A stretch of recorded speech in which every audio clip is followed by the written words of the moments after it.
Ever feel like you're just floating?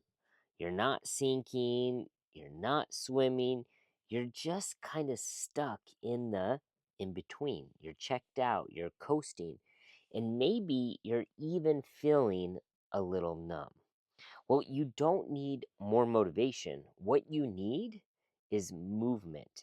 And that's exactly what we're going to rebuild today. So, in this episode, I'm going to give you the tactical blueprint to manufacture momentum from scratch, not hype, not rah motivation, because we know that doesn't work. But I want to give you a real system for spotting the early warning signs that you are floating. I want to teach you how to understand why you feel stuck even when you're doing the right things.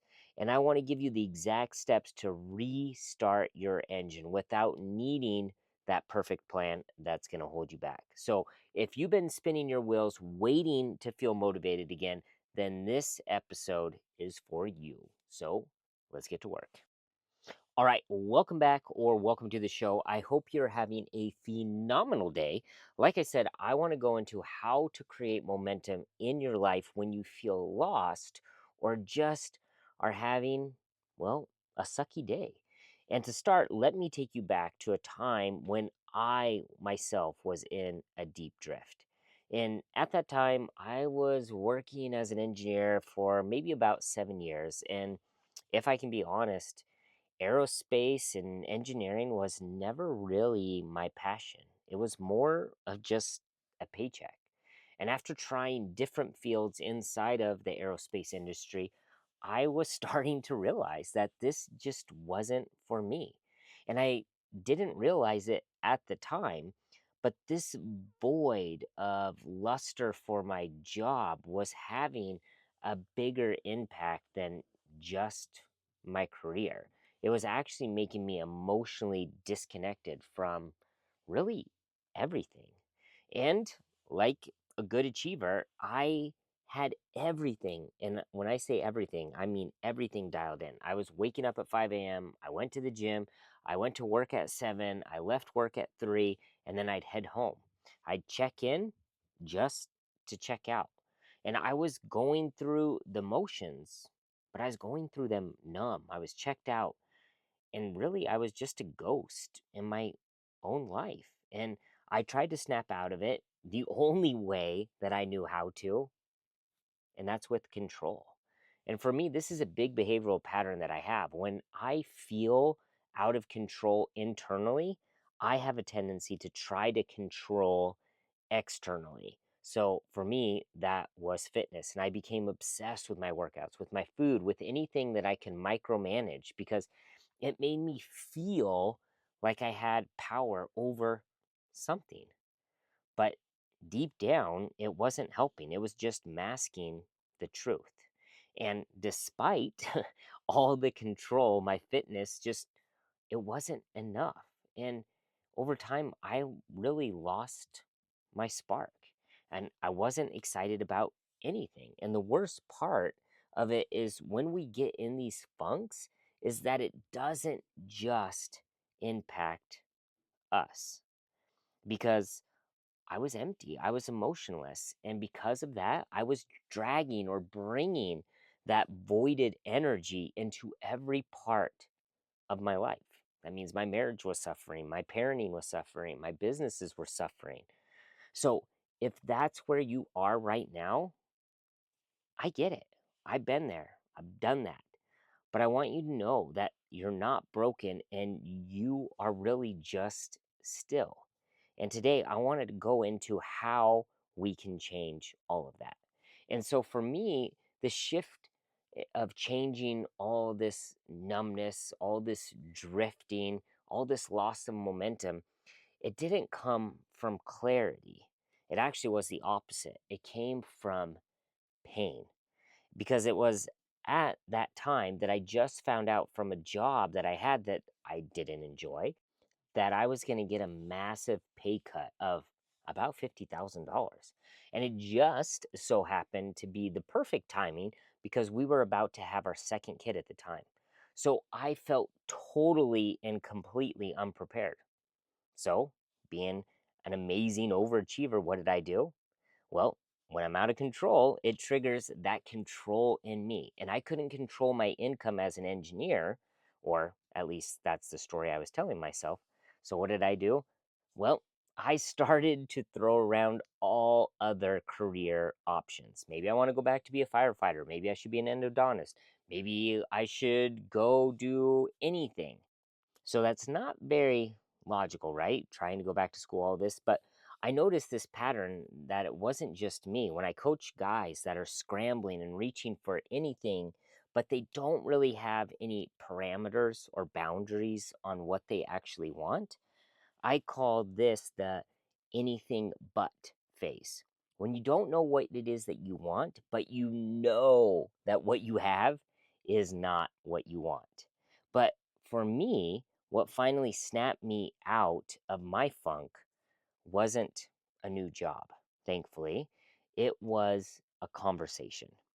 And here's a little backstory because at this point, I'd probably been studying real estate for a few years, but I never pulled the trigger. And it was one night that my wife, amazing wife, Fernanda, and I were in our quote unquote think tank or hot tub. And I told her about this duplex that I saw and I've been looking at and thinking about it. And her being the amazing wife and so supportive that she is, she said, you know what, babe? You're great with numbers. You've ran the math. What are we waiting for? And having her support was exactly what I needed to overcome the fear that I had. And that one decision gave me the proof that I could finally move again. And really, there's this amazing quote that says, pain will push you until your vision pulls you. And that's literally what happened to me. I had to have so much pain until I had the vision of something that was better than the misery that I was living in. So if you find yourself stuck, and I hope, please, I pray, I hope that you don't have to go to the same experience and experience as much pain as I did. But if you find yourself there, I want to tell you what it is that you can do to reignite your life and get things going again. Well, the first thing that you have to do is you have to realize that you're stuck and that you are floating. Then and only then you have to decide that you do indeed want to change and you're willing to try anything to feel and get that spark again. So if you're willing to make that commitment, then I have the momentum blueprint for you. So here's 4 steps to reignite your life if you feel like you're floating. First, we need to create some sort of spark or these little micro wins. So, this means stop waiting for motivation, stop chasing perfection. And despite what your brain has been brainwashing you, you don't need either of those. It's lying to you because your brain doesn't need perfection, it just needs proof that you are still alive. So let's start small. What's one micro win you can finish today? Maybe it's text a lead, write a caption, walk for 5 minutes, 10 minutes, 20 minutes. It doesn't matter. We just need you to move forward and get some sort of spark because you'll be surprised to see that momentum is really built through action, not from your outcomes. Next, we need to find where is your energy leaking? Because you're not exhausted because you're doing too much. Most likely, you're exhausted because you're doing too much of the wrong stuff. So, we need to find out what it is that you're doing that is wrong.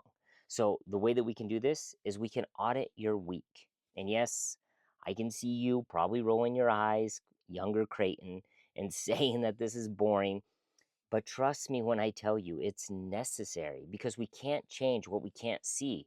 And so many of us, me included, we do things that we're unaware of on a daily basis. And this is why it's so important to journal or monitor your day because it'll allow you to find out what lights you up, what brings you down, and is there anything that you think is missing? And once you do this, then you can ask yourself if you can cut out or if you can delegate anything that is actually bringing you down. And here's a tip: if you can't remove the things that are draining you, well, find a way to stack them with the things that you do enjoy. Because one tip that I give to the clients that I'm working with is I talk about the importance of not just time blocking, but how important energy blocking is. And so, if you have three things during the day that are sucking your energy or bringing you down, instead of doing them all back to back, break it up with things that actually raise your energy. So, an example is for me, anything that's outside, anything physical, anything with my family, all those things light me up and bring energy. So, if I have to do something like, I don't know, taxes or admin or billing, those things drain me. So I know those things are going to bring me down. So I stack that with the things that raise my energy up. So that allows me to recharge. I'll do my taxes, I'll go hang out with my kids. Okay, a downer, an upper, and then I'm back to a normal baseline. So try implementing those in your daily schedule. And another thing is the benefit of doing an audit is we can identify the things that might not be serving us, because you would be surprised to know how susceptible we really are to our surroundings. What you feed your mind, you actually will start to believe over time. I think there's a saying, what you consume is who you become. So think about what isn't helpful for who you want to be. Maybe that means change your playlist, change the podcast that isn't helping you grow. Not this one, obviously, of course. Or maybe you change the people that are enabling your bad behaviors, that are supporting you for not being healthy or not having the right mindset. Get rid of those people and replace them with ones that support you. Maybe you replace your scroll session with a book. Maybe you go on a walk, or maybe you start a new conversation. What we want to do is we want to find ways to create new inputs to create new energy.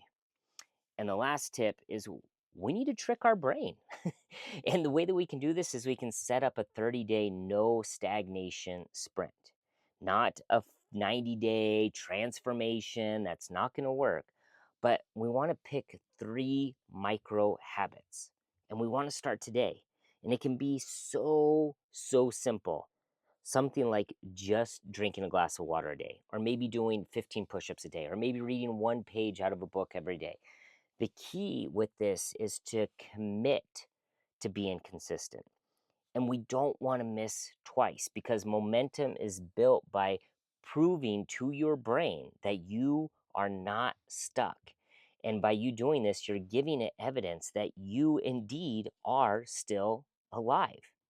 So, here is your challenge for the week. You don't need to change your life today. You just need to move today. So pick one micro win, schedule it, and complete it every single day. If you need, find an accountability buddy, find an accountability partner. Let your wife, let your spouse, let your children, let the block know what it is you're doing to help hold you accountable and allow you to create the success that you're actually going for. And if you're still feeling stuck, do this. Set a 30-minute timer and journal. Where am I still floating in life? Or you can journal, what's one action that would remind me I'm still in control? Because the real win isn't achieving a goal, it's getting your soul back in the game. And if you need or want more help, send me a DM on Instagram at Creighton_Bertrand and let me know what your micro win is or what it is that you're struggling with. That's it for me. Now it's your turn to stop floating and start building. So go and get to work.